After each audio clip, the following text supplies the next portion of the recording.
Как же мы ждем следующее небесное пламя Сяояня. Это будет пламя 3000 звезд, сокровище башни эликсиров. Но проблема состоит в том, чтобы его поглотить. Немалую помощь оказала Цзиянь с ее печатью дракона.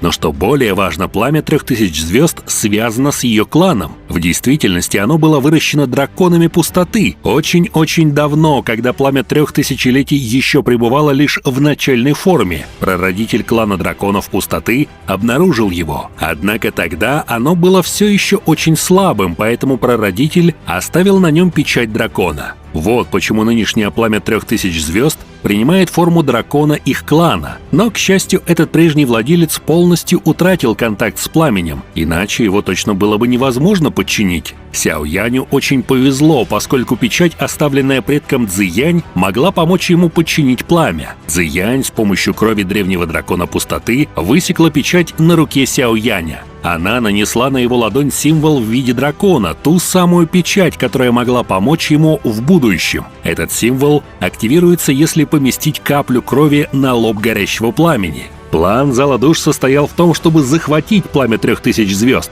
Но если не получится, они попытаются уничтожить печать и выпустят в город чудовище. Башню ждет катастрофа, в которой бойцам Зала Душ будет удобно собирать духовные тела алхимиков. Пламя 3000 звезд чрезвычайно могущественное. Хотя оно и не входит в пятерку лучших в рейтинге, его сил достаточно, чтобы быть учтенным и сопоставимо опасным. Благодаря тому, что оно долго собирало силу звезд, это пламя обладает неразрушимым духовным телом. По сути, оно бессмертно. Главы башни душ лишь запечатали его, но не смогли уничтожить. Тот, кто получит пламя 3000 звезд и подчинит его, будет иметь мощную способность к восстановлению и регенерации. Сяоянь на правах победителя сбора пилюль первым вступил в контакт с пламенем 3000 звезд, однако был отвергнут. Старик Мугу разрушил печать, и страшное небесное пламя в виде огромного дракона вырвалось на волю. Вопреки ожиданиям других, Зал Душ не атаковал дракона, а начал с ним диалог, ссылаясь на договоренность. Он предложил дракону на год перейти на сторону Зала Душ в обмен на свободу. Дракон сказал, что сначала хочет исследовать мир. Горящее пламя 3000-летий ясно дало понять, что не доверяет людям, особенно тем, кто хотел бы завладеть его эссенцией. В итоге оно не захотело подчиниться Мугу, так как ненавидело всех людей. Началось сражение между небесным пламенем и экспертами Зала Душ. Сяоянь и другие алхимики рассчитывали, что конфликт между Мугу и пламенем даст время, и башня эликсиров успеет прислать подкрепление. Однако старик Мугу предвидел такой ход и приготовился к бою. Старик активировал пространственный нефрит, вызвав 3 почтенных воинов из Зала Душ. Их сила не уступала самому Мугу. 4 почтенных воинов, такая сила могла бы противостоять небесному пламени. Старик Мугу и его союзники окружили дракона, чтобы завершить миссию – добыть его эссенцию. Они начали возводить мощную формацию, блокирующую силу звезд, которой питалось горящее пламя. Гадкие людишки.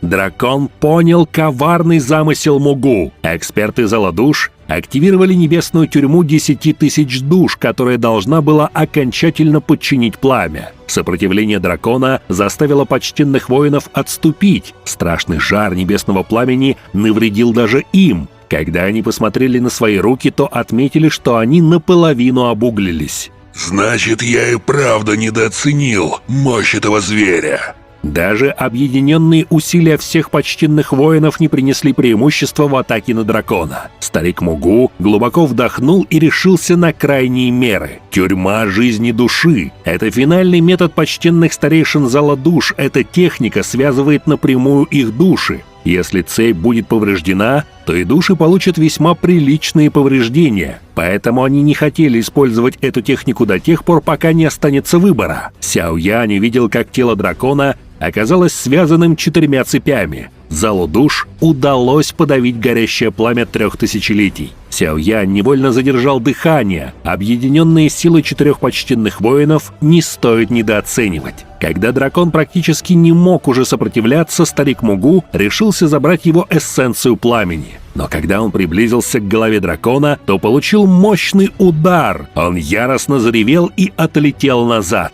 Взгляд Сяо Яня мгновенно скользнул в сторону маленького темного дракончика. Хорошая возможность. Истинная форма пламени или эссенции наконец появилась в зоне его досягаемости. Поблизости находились эксперты зала душ, которые вместе окружили дракончика. Они пытались истощить оставшиеся силы пламени и схватить. Сяо Янь наблюдал со стороны, как пламя 3000-летий отбивалось от атак экспертов зала душ. Пламя дракона становилось все слабее. Именно в этот момент Сяо Янь начал действовать. Он заручился поддержкой марионетки и старейшины башни пилюль, что сопровождал их. Кроме того, Сяо Янь решил помочь еще один алхимик, давний знакомый Яо Ченя, тоже на уровне почтенного воина. Старик Мугу заметил это.